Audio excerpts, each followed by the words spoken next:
ونعوذ بالله من شرور أنفسنا ومن سيئات أعمالنا من يهد الله فهو المهتد ومن يضلل فلن تجد له وليا مرشدا وأشهد أن لا إله إلا الله وحده لا شريك له وأشهد أن محمدا عبده ورسوله صلى الله عليه وعلى آله وصحابته ومن تبعه إلى يوم الدين. أما بعد أيها الإخوة، السلام عليكم ورحمة الله ونسأل الله تعالى أن يتقبل منا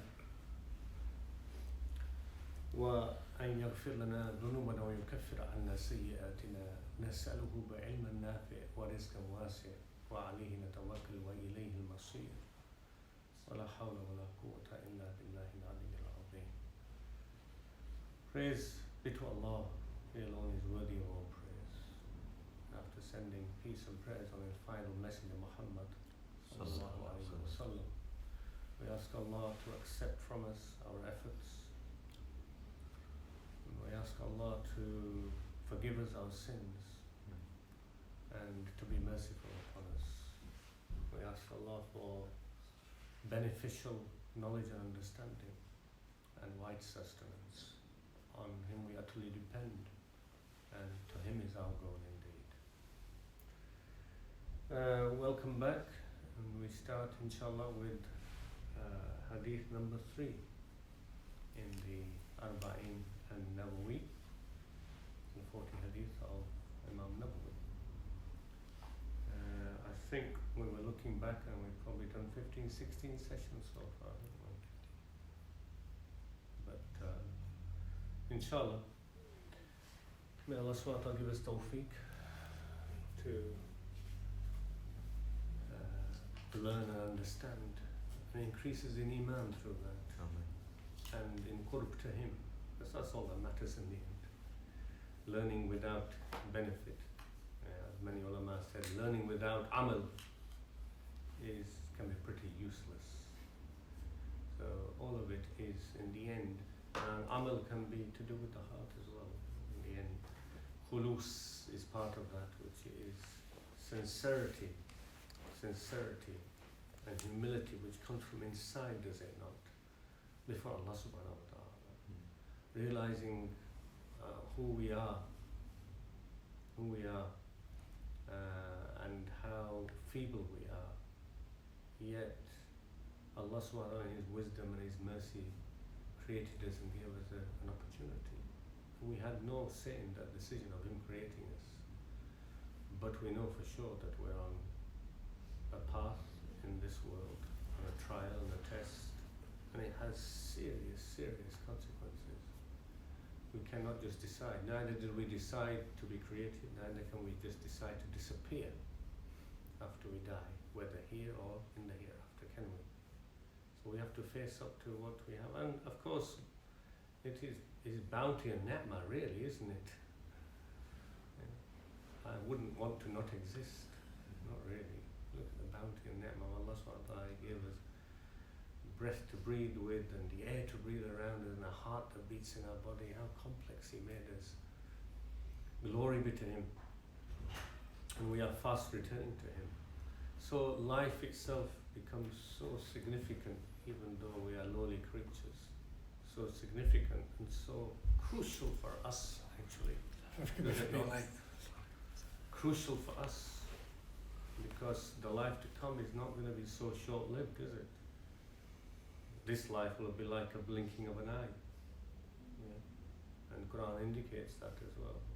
And people saying to Allah, I only stayed till the evening, I only stayed an hour or so, a few hours maybe. Because that's how to compare on the Day of Judgment. On the Day of Judgment before Allah subhanahu wa ta'ala. So may Allah subhanahu wa ta'ala give us the tawfiq, the ability, and keep us on Siratul Mustaqim, enlighten our way. These are reminders, isn't it? We come together to learn, for me to remind myself and to remind my brothers and sisters in the end. Because in the thicket of all what's going on in dunya, we need to be able to have some guiding lights, and learning Quran and Hadith are guiding lights. Our salah is a guiding light. Our Siyam is a guiding light. Our Hajj and Umrah are guiding lights, are they not? Our paying the zakah are guiding lights. So may Allah subhanahu wa ta'ala make these lessons a guiding light for us, for the students and the teacher, because we're all in desperate need of that. Allahumma ameen. This hadith ثالث عن ابن عمر رضي الله عنهما قال سمعت رسول الله صلى الله عليه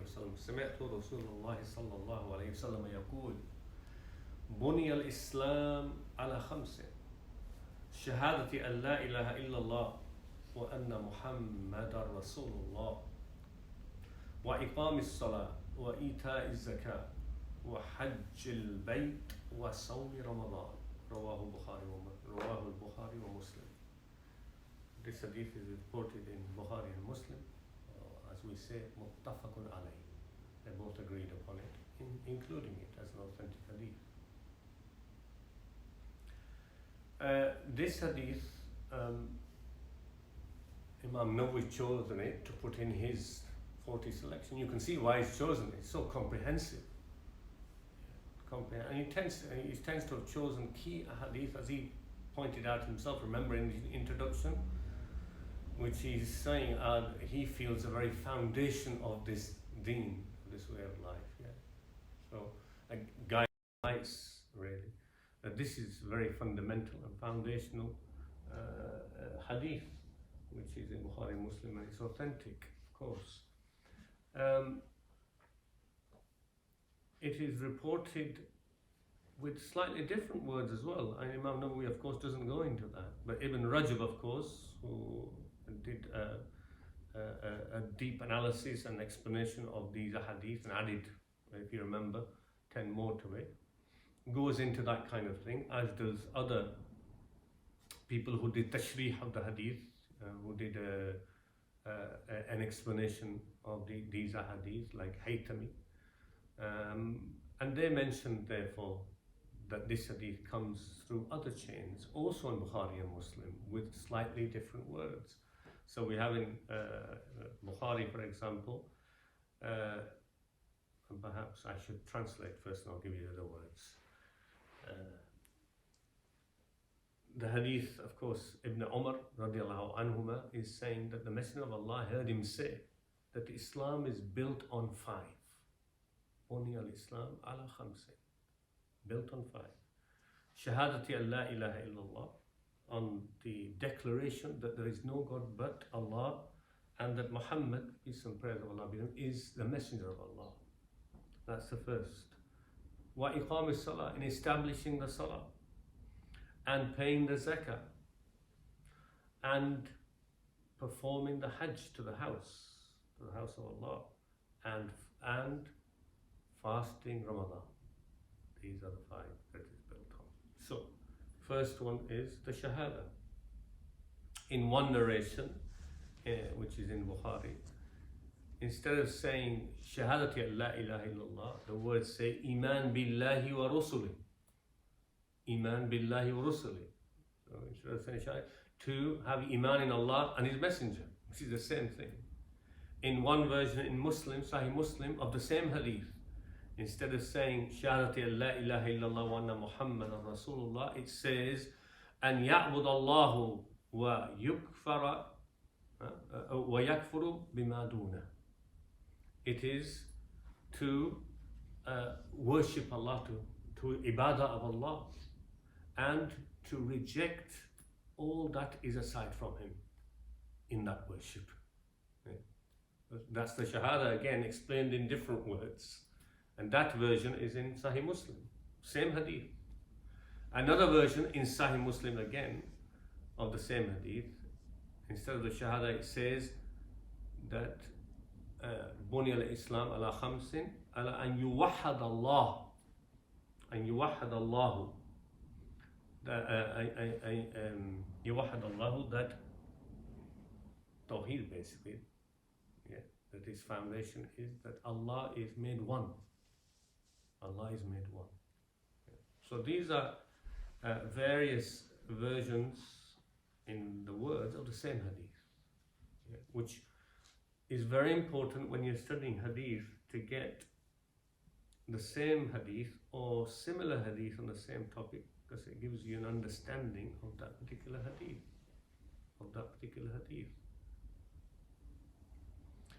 Now,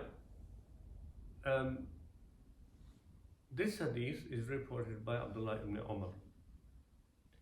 The second hadith that we went through, and the first hadith, in fact the first hadith was about Niyyah. Who reported that from the Prophet ﷺ? Umar bin Khattab radiallahu anhu. His father, Abdullah ibn Umar, is the son of Ibn Umar, of course. It's saying Ibn Umar, the son of Umar bin Khattab, Ibn al-Khattab. The second hadith, the long hadith of Jibreel, is reported by the one in Nawawi anyway, because we have other people reporting it as well. Umar again. Okay. But if you remember, when we looked at Sahih Muslim and looked at the full hadith with context it was reported in, two people came, right? Because people have been saying something about Qadr in their area, and came and they met at the Haram somebody who mentioned this second hadith to them, the long hadith of Jibreel. Who did they meet? It was Ibn Umar. It was Ibn Umar. And he's saying, my father said, in that hadith. Okay? In this one, he's not saying my father said. What is he saying? He's saying, Sami'tu. I heard. Yeah, Sami'tu Rasulullah sallallahu alayhi wa sallam yaqul. I heard himself. Because he's Sahabi. So Abdullah ibn Umar was about 10 years of age when he did the hijrah with his family, with his father. Yeah, he was already, so he's older than Abdullah ibn Abbas. Yeah, radiallahu anhuma. He's older. So he's already 10 years of age doing the hijrah, and he's still Sahabi. So by the time the Prophet ﷺ breathes his last, sallallahu alaihi wasallam, Abdullah ibn Umar is what? About 21 years of age then? Yeah? 21 years of age. 10 or 11 years of age. It's not absolutely precise. This is what historians have written. Abdullah ibn Umar embraced Islam early in Mecca. He embraced the same time as his family embraced. His mother was, of course, the wife of Umar bin Ibn al-Khattab, who was the sister, they say, of Uthman ibn Maz'un. I haven't got time to go into all those details, but Uthman ibn Maz'un was famous in Mecca as one of the companions of the Prophet ﷺ. Yeah, so Abdullah ibn Umar embraced Islam early, migration, and he became one of the leading scholars of the Sahaba. Behind his father and Abu Bakr and Uthman and Ali radiallahu anhum ajma'in, yes? So he's one of the younger ones, but not as young as Abdullah ibn Abbas. Yeah, Abdullah ibn Abbas, who also was one of the great scholars of Islam. Abdullah ibn Abbas is, ulama mention from the time of the Sahaba, four Abdullahs that we should know about. They're all very significant. Who are they? Abdullah ibn Zubayr. Yes. That makes it three, doesn't it? Inshallah, you won't forget after I mention them this time. Abdullah ibn Amr ibn al-As. That's number 4. So you'll see it in books and you think it's saying Abdullah ibn Umar, if you especially see it in Arabic. Yeah? And you can get confused and not realize that now we're talking about a different person. That's Abdullah ibn Umar. So when you see the other one, it will be like this.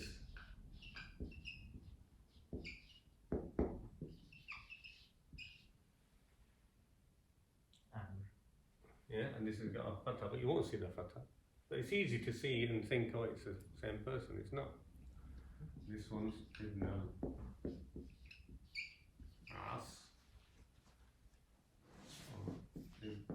Al-Khattab.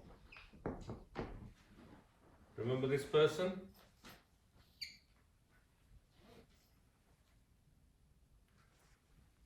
Amr ibn al-As. From your seerah.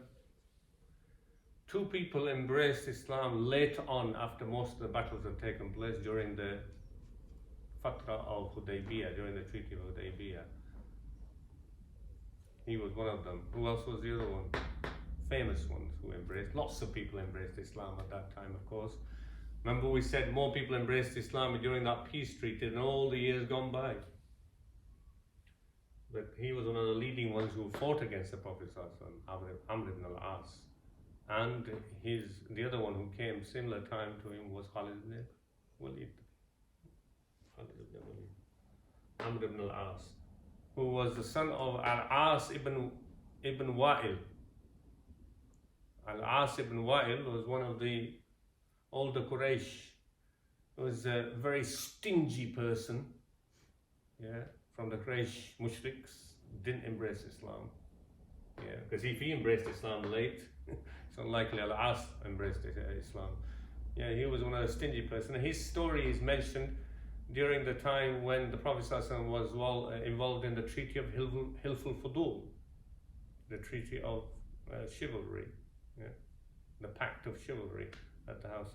Because Al-As ibn Wa'il, it is reported in Sirah writings, certainly had wronged a person, bought the goods of a person and wouldn't give him the money. That's Al-As ibn Wa'il. And they had to go and deal with that. Prophet ﷺ and those who made the pact. Anyway, so the four Abdullahs, Abdullah ibn Abbas, Abdullah ibn Umar, and Abdullah ibn Amr ibn al-As. These three Abdullahs have large number of narration in Hadith, not Abdullah ibn Zubayr. Why? Because Abdullah ibn Zubayr was killed at the hands of Hajjaj. Hajjaj ibn Yusuf, the governor who was sent in Medina, the tyrannical killer, who was a Muslim. He was a Muslim. This is politics. Muawiyah, and after Muawiyah, I think it's Marwan, he's under the rulership of that. And because Abdullah ibn Zubayr, of course, Abdullah ibn Zubayr is the son of Asma bint Abi Bakr. Asma is, of course, the sister of al-Mu'mineen Aisha radiallahu anha. So Asma was married to Zubayr. Zubayr ibn al-Awwam. So their son was Abdullah ibn Zubayr. And Abdullah ibn Zubayr decided to declare that he was Khalifa in Mecca. Okay, and that's why the Khalifa was sent Hajjaj ibn Yusuf to sort out this Khilafah politics. Because Abdullah ibn Zubayr was unhappy, of course, after Ali radiallahu anhu, what happened with Muawiyah, and then after him Yazid and all these kind of people, and he wasn't happy with their rulership. We're talking about after Muawiyah now, not with Muawiyah. He didn't declare that during Muawiyah's time. Radiallahu anhu. Muawiyah, we say radiallahu anhu, Sahabi. But those who came after, okay. Of course, he put himself out to danger. And Abdullah ibn Umar and Abdullah ibn Abbas, it is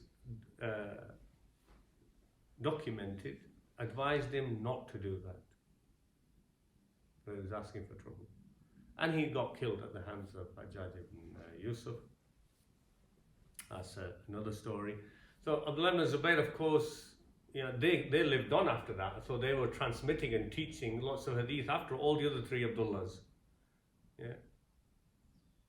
So that's why those are the great scholars, but it doesn't take away the greatness of Abdullah ibn Zubayr. He's seen as martyr in Islam, isn't he, at the hands. That's why his mother said, when Hajjaj came to her door, and Asma bint Abi Bakr, who'd gone blind by now, she addressed Hajjaj saying that the Prophet ﷺ mentioned two people who would come after him, two bad people.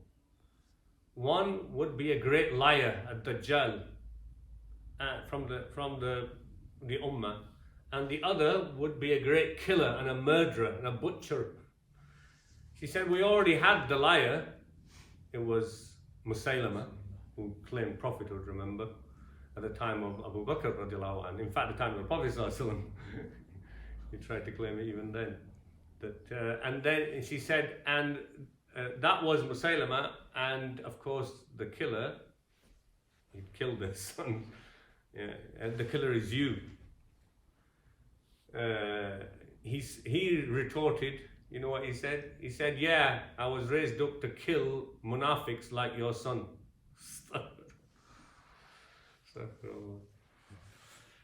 Oh dear. So that was Abdullah ibn Zubayr. Abdullah ibn Umar, as I said, large number of hadith are transmitted to Abdullah ibn Umar from him directly, hearing from the Prophet ﷺ, and also transmitting from other Sahaba, senior Sahaba.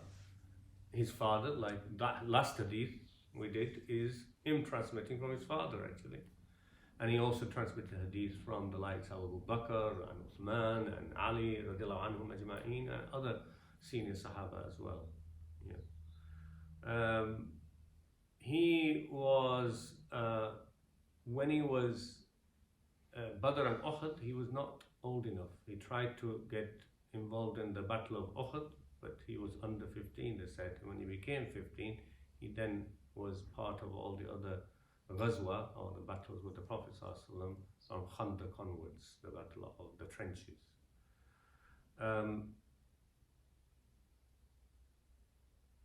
What else can I say? Yes. He and Abdullah ibn Abbas tended not to get too much involved in the politics of what was going on, take sides. Nevertheless, he was very bold in what he had to say to even tyrants like Hajjaj ibn Yusuf. It's recorded authentically that Hajjaj at one time in Medina started doing a sermon after Dhuhr and carried on beyond Asr, and it was getting time toward near Maghrib, and Abdullah ibn Umar was in the audience. So he got up in front of everybody. Hajjaj, you don't speak to anything negative. Hajjaj, you get your head chopped off. It's simple as that. I mean, remember, in the end, he's governor as well. It's that authority and power. Yeah. Even though Abdullah ibn Umar is Sahabi, you see. He's Sahabi. And he's old Sahabi now. Yeah. He passes away in 73, 74 Hijri. Yeah. So another 60 odd years after the Prophet ﷺ, he lives on. You see? And so, with Hajjaj ibn Yusuf carrying on, Abdullah ibn Umar says, stop this bakbak that's going on, and until you prayed, let's pray, the time for prayer is here, then you can carry on your bakbak afterwards. Bakbak actually in Arabic has the same meaning as it has in Urdu, they say as well, don't they? If you know Urdu, Punjabi, they say stop, bakbak baaz kar de. Stop the bakbak. Same, it's come from this word. Yeah. Nonsense talking, just waffling, stop talking, and stop your nonsense talking and pray. So he said that. But it is said also, documented in history, that Abdullah ibn Umar said when he became seriously ill and died, that he was poisoned by Hajjaj bin Yusuf, who sent one of his cronies with a dagger, a poison dagger, to cut him, and he fell ill after that and he passed away. Abdullah ibn Umar used to have scores and scores of students. and this goes back to what I mentioned much earlier on. He also had a book in writing from Umar bin Khattab, he said, and he had also books written. But scores and scores of tabi'een wrote hadith from him. So writing goes right back to Sahaba. So those who have the idea, oh, hadith writing started, and Orientalists love this idea, because Muslims keep perpetuating this idea wrongly. The hadith writing started with Bukhari and Muslim, because Imam Bukhari passes away in 255 Hijri, so in the 3rd century. Nonsense. And these writings are already there, manuscripts from the Sahaba's time. Okay? So that's Abdullah ibn Umar, who's reporting there a little bit about him. It's important to learn about Sahaba as well at the same time.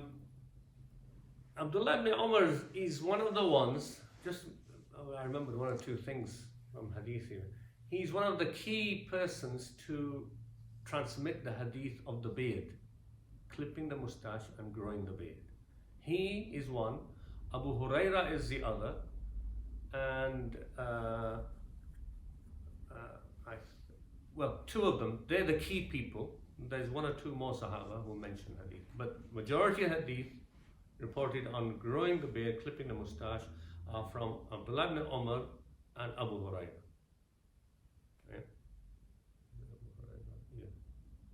Anyway, Abdullah ibn Umar definitely. And Abdullah ibn Umar, which shows you the interpretation as well, because some came with the idea, and it's also a popular idea amongst some now, is that anybody who clips and cuts the beard, even a clip of it with anything, will go to hellfire. It's severe punishment, isn't it? Because the Prophet ﷺ gave an order to when they see the hadith, they see it, let the beard grow, as grow, do anything with it. That's how they interpret it. And clip the moustache. But there's another way of looking at it. And Abdullah ibn Umar, which is authentic author to him, is that actually during a holy ibadah of Hajj and Umrah, he used to clip his beard. He used to cut his beard and hold it there and cut whatever was underneath. He's the one reporting the hadith, subhanallah. Yeah. So if he's cutting it, that's definitely not the meaning. Yeah, you put him in the hellfire as well then. Yeah, it's very important to remember. Anyway, just an interesting fact about him. Lots of other things. But anyway, come to this hadith.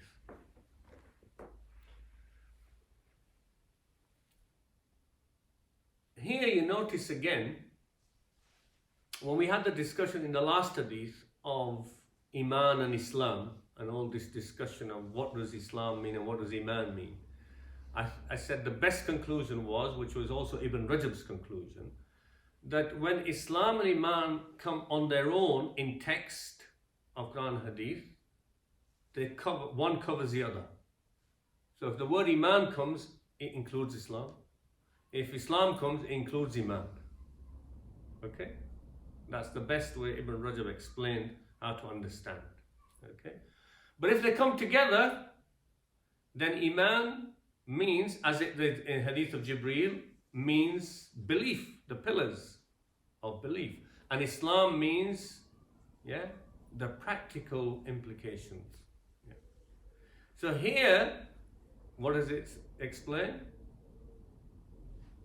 Islam or Iman? This one, this hadith. Buni al-Islam. Islam has been built on 5. Okay. Some hadith mention 5 and they mention the word pillars. They mention it as pillars. Yeah. So this one doesn't actually say pillars, but the understanding is 5 pillars. That's where the 5 pillars come from, by the way. It's this hadith and other hadith that mention 5 as 5 pillars. Okay. 5 pillars. So built on 5 things, because when you talk about bunya, built, then people think of a building, and 5 will be that which support the building. Yeah. So indirectly you get the idea of 5 pillars anyway. Yeah.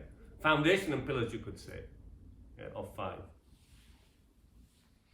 So here it's saying that Islam is built on the 5. So it's talking about Islam. But if you notice, that within Islam, what's the first pillar? Shahada. Which is what? Iman. It's Iman, isn't it? Shahada is Iman. Yeah. So when Islam comes on its own, what did Ibn Rajab say? It includes Iman. And it is doing. Shahadati Allah ilaha illallah. And one of the hadith actually says, Iman billah. Yeah? Iman billah wa rusuli. It is to believe in Allah and His Messenger, isn't it? So we have that idea confirmed in this hadith as well. That one covers the other. One covers the other.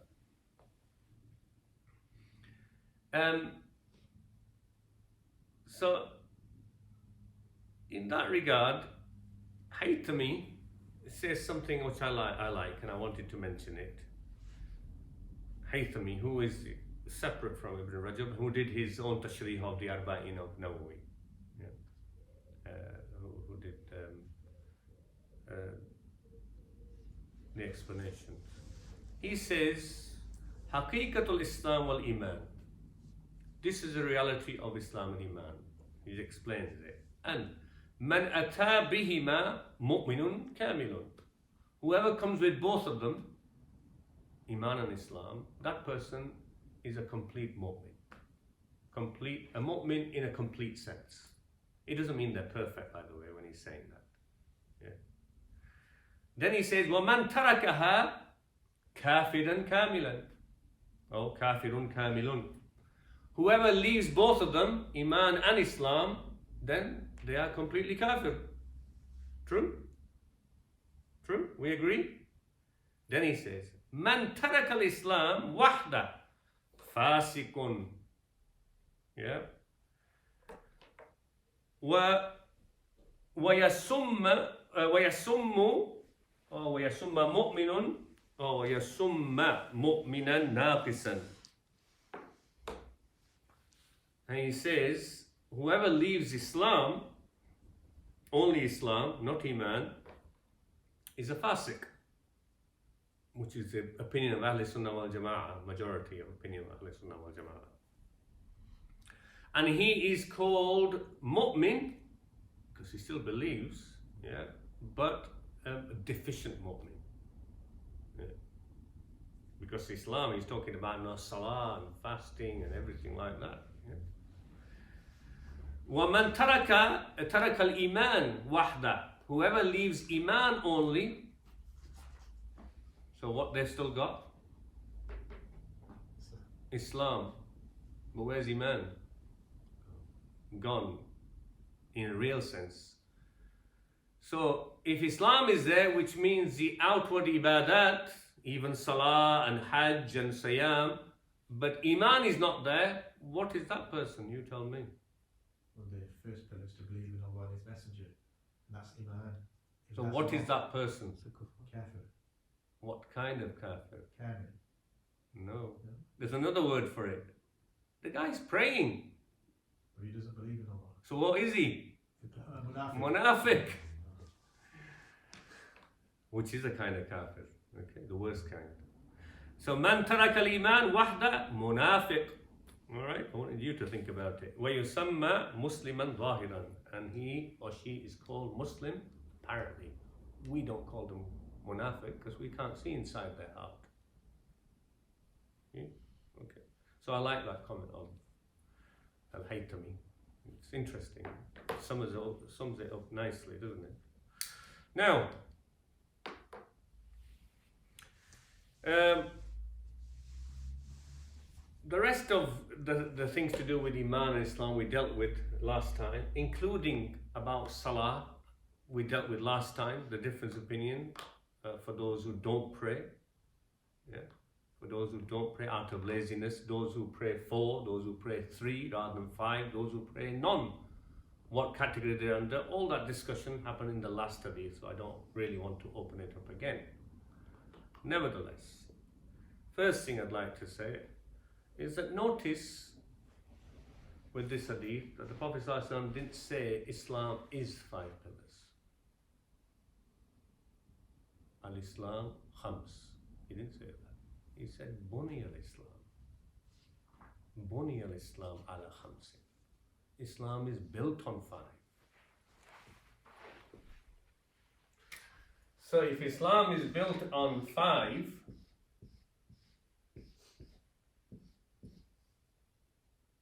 okay,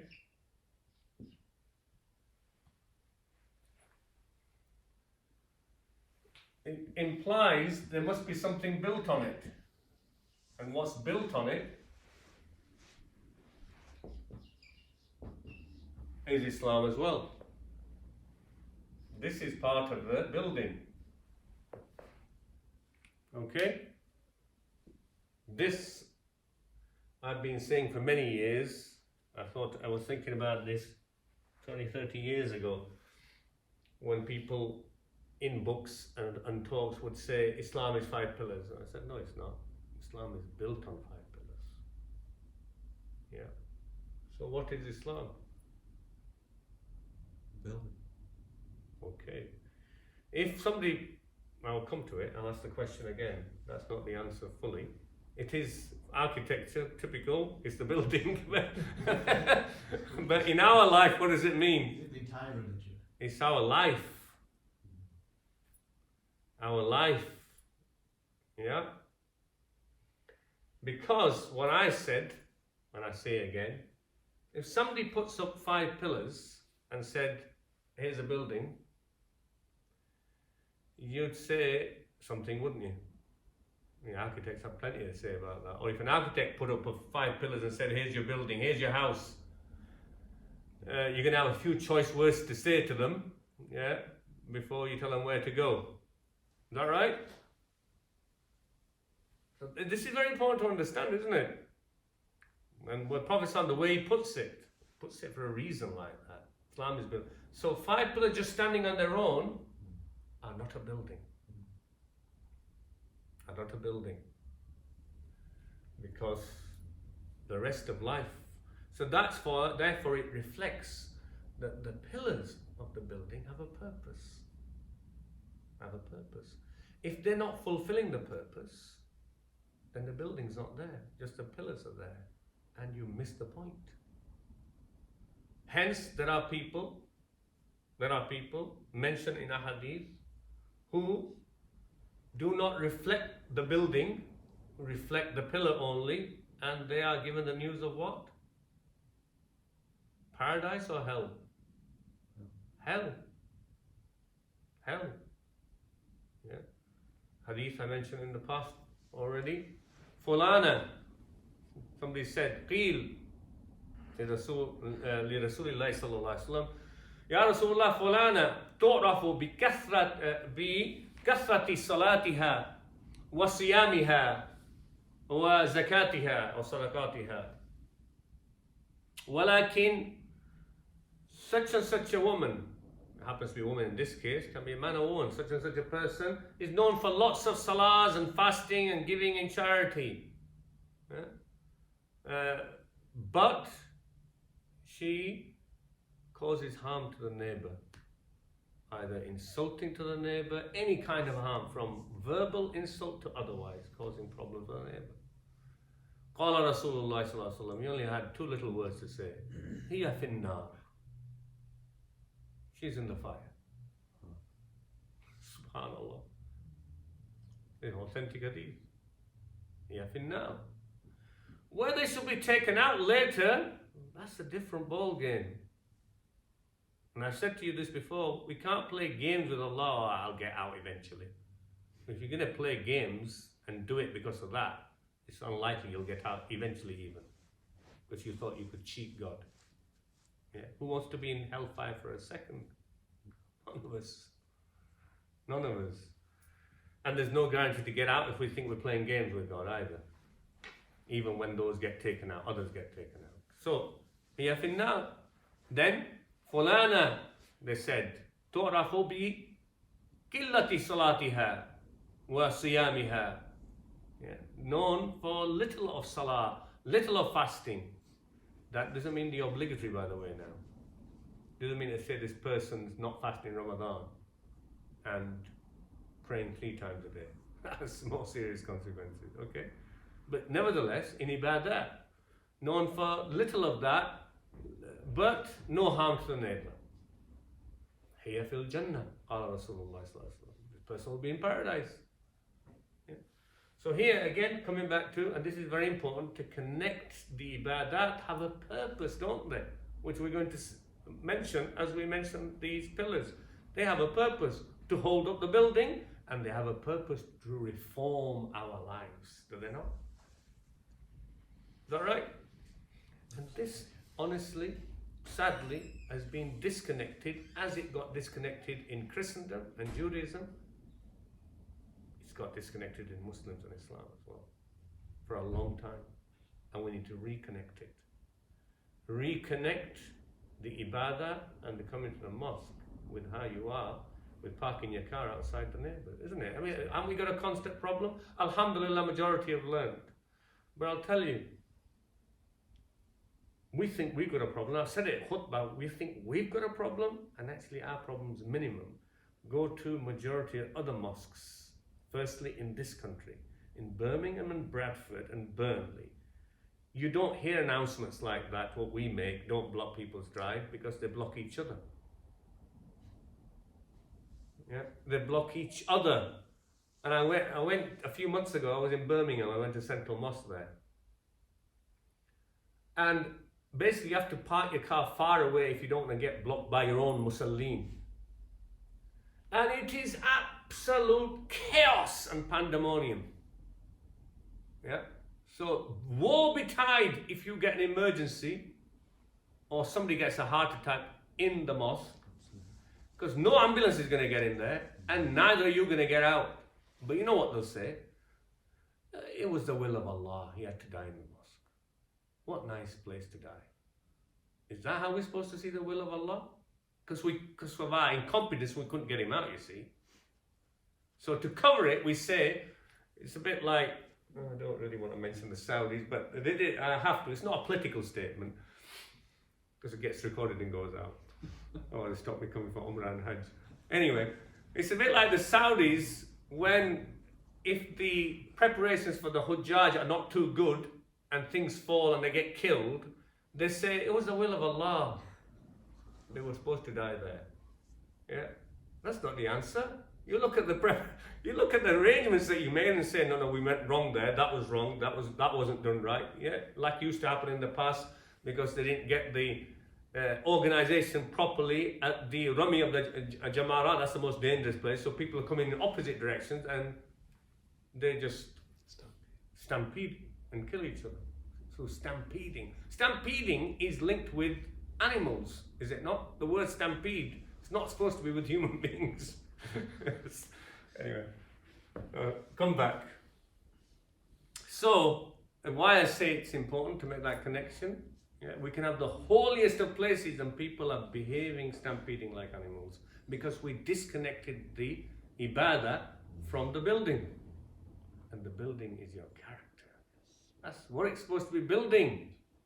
That's why Islam is the behavior and character of what you're living. When you walk outside the mosque is Islam, not when you walk just in the mosque. Is it? This is a very fundamental point. The Prophet ﷺ said it in another hadith which is going to come in later of Mu'adh ibn Jabal, when he said, Ra'sul Amr al-Islam. The head of the matter is Islam. Wa umuduhu as-salah, and its pillar is salah. Its pillar is salah. Salah is mentioned there as well, as one of the pillars of Islam. That hadith is mentioning as like the pillar of Islam, salah. Singling it out as such an important thing. Wa dhirwati sanami, and its pinnacle is al-jihad. Is jihad. And I'll come back to the meaning of that word jihad there a bit later on. Remind me. Because some people wanted to add to this hadith as though the Prophet ﷺ missed one of the pillars. Because it was so important. So some people even wrote books saying the sixth pillar of Islam. What do they call it? I've just given you the clue from the other hadith. Jihad. They felt that something's been left. Yeah? So you'll see some writings that say, well, one of the pillars of Islam besides the five is jihad. So some people actually called it a sixth pillar. SubhanAllah. Do you need to add to Prophet ﷺ forgot something? Na'udhu billah min dhalik. But I'll come back to you if you remind me as to why jihad doesn't need to be mentioned there, but it is mentioned in the other one, and what its meaning is, the pinnacle is jihad. Because how people interpret the word jihad, that's its issue. Okay, so that's the first point, that Islam being built on five pillars means that there is a building to be built. And this is to the very, without the pillars there's no building. Yeah. But with the pillars and without the building there's no building either. Yeah. But certainly you've got no chance of having a building without the pillars. And that's more important for us to mention today as well, actually. Because nowadays we have this namby-bamby, whatever you call it, or airy-fairy kind of idea going in the Muslim youngsters now of humanitarian thing, and there's actually lots of people running around doing humanitarian things, but Salah's not important, Sawm's not important, no connection with God is really relevant. Why? Because it makes me feel good to do humanitarian work, and it's good to do it because logically, rationally, now they come with science as well. If you're doing charity work and if you're giving to others, it'll make you feel good and you'll live a happier life. So that's why I'm doing it. You understand what I'm saying? So now we need to counter that, because there's no building of Islam without the pillars either. Yeah. You can jump up and down, do more than the one who's doing the ibadat and doing charity and humanitarian work, do 100 times more, but it'll disappear like dust or like ash on the Day of Judgment, will it not? Because you had nothing to do with God. Yeah? It's just to do with you again. And this is a warning. So, as I said before, to become good in the sight of Allah, our Creator, that's what really matters. Good is decided by Him, not by philosophy, what is good. They don't ask the question, where do we come from, philosophy, first, do they? Philosophy starts with, what is good? Well, hang on, before you get there, before you define that from yourself, ask, where have I come from and where am I going? Then you can define what is good. True? Yeah. So rather than that little bubble that you keep going around in philosophy, what is good? Well, there's a more fundamental question before that. So good before Allah subhanahu wa ta'ala, there's no shortcuts. If the Anbiya and Rusul, I say, had to fast and pray, nay, they had to fast and pray more than even we did to be good and righteous, who do we think we are to think that I can be good? Yeah, but I don't need to pray 5 times a day, I don't need to fast. Where does that sense come from? You follow me? Yeah, that is nonsensical. That is nonsensical. You made yourself out to be better than Anbiya and Rusul. True? Yeah. So this is again reminding us the other side of the equation is that no good building and no real Islam can happen without the pillars. The pillars are the key. Is that so? Yeah. So that's the meaning that we get from that as well, inshallah. Now,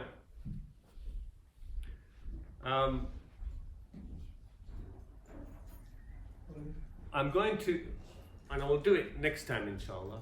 So I'll open for questions for anything we covered today. Inshallah, next time we'll look at each one of the pillars, starting with the Shahada. The Shahada itself is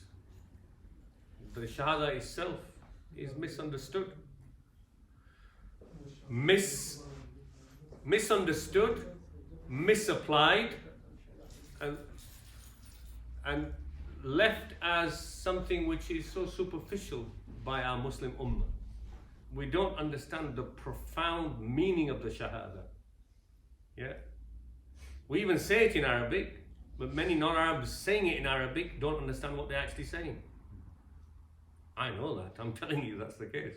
So we look at the Shahada and then we look at each pillar and see why is it a pillar and where is its obligation. I certainly want to bring that out because there's now some people going around and by the time we finish we won't have much. Some who are going around saying, where does it say we have to pray 5 times a day? It doesn't say it in the Quran. And it is true. So people of knowledge need to know it is true. It doesn't say 5 times daily prayer anywhere in the Quran. Okay? And that's why the Prophet ﷺ is so important and it's Hadith. Isn't that the case? Hence we're doing Hadith. Yeah? And this comment that I'm making is a rebuttal of those who think they can throw Hadith away. Yeah, the baby with the bathwater because they found some weak hadith and fabricated hadith, and they didn't know that they'd been classed as fabricated and weak and thought, oh, I don't like this. Get rid of the baby as well as the bathwater. That's what they've done as well. And actually, when you do that, there's no Islam. Because I say to them, you can't even pray 5 times a day. What have you got left then? Yeah. So we'll come back to that, inshallah. أقول قولي هذا واستغفر الله لي ولكم إنه هو الغفور الرحيم. Any questions before the other? Just one quick question. Yeah. What was the context of the hadith and when it was released? This one? Is that significant? No. And there's no context mentioned. Or timing? No. Okay. Majority of the Quran and majority of hadith, you don't find a context. Because it's general guidance given to the ummah. Okay? But by far, vast majority of the Quran even. Asbabun Nuzul, or in this case, Asbabul Wurud. We call it Asbabun Nuzul for the Quran, just technical terms. The situation of revelation of a particular ayah. Somebody's asked a question and it says Qul or Yasalunaka, or it comes in a particular context. Yeah, we find that. But there are few. Hadith again. Hadith sometimes you can find this was happening and the Sahabi is explaining and the Prophet ﷺ said this. Probably. More often you can find it with Hadith. But still the majority of Hadith, no. It's a general statement. What happens when you get even a general statement with a Hadith, that's why it's good to look at other Hadith. But firstly look at the Quran, because Quran is being explained. Hadith is an explanation of the Quran, as we'll see with every Hadith. Prophet ﷺ is the explainer of the Quran. He is كَانَ خُلُقُهُ الْقُرْآنِ, as said al-Mu'minin Aisha radhiyallahu anha. His character, when she was asked about his character by Tabi'i, she said his character was the Quran. She said, Alam taqra al-Quran? Have you not read the Quran to the Tabi'i? He said, yes, I have. She said, well, his character is the Quran. He's the exemplifier of the Quran. So with Hadith, you take one. It is good to refer to the Quran because that helps you understand, and then get all the other reports of the same Hadith because they have words, as we have with this one, extra words, authentic ones. Of course, you reject the weak Hadith, even on the same Hadith, because the chain will be weak. You may have this Hadith in exactly the same words, but it comes with a chain. You don't accept it and say, well, I've got it here, so it must be right. No. Yeah. Because it might be Ibn Umar through a false chain. So the chain is checking, and then with that Hadith, even though the words are here correct, you throw that one away. It's rejected. Okay? But other authentic ones with slightly different wording, as I showed you in Sahih Muslim and Bukhari with this one, you take them on board to understand, because it helps you understand with other words the meaning of this one. Then you take other hadith on the same topic that you're deliberating on from other Sahaba with some details which will give you an explanation of the one that you're dealing with again. Now with all that, then comes using ijtihad, now understanding how it's been said. Yeah. How it's been said, what words are being used, do they have different meanings? Yeah. Is there an order in it? Is there any sunnah? Is there anything in it? Is it just a lesson? Is it just information? Yeah. Is there a choice in it? Is it haram in it? Is it a karaha in it? All those things are then coming on from that. Anybody who's fasting, water, take Barakallahu feekum. Shall we stop there? What time is 7 it? minutes, yeah. 37. 7 minutes? That's alright. Better not drink the water too quick then. Any other question on what we've covered today? Doesn't it, the Quran does tell you to pray 5 times, but not in one ayah. We'll cover it next Okay. time. I've got it there. I just mentioned it by the way for you to go and think about. And if you find those ayahs, bring them to me next time. There are some scholars who said, but I'll show you next time, inshallah.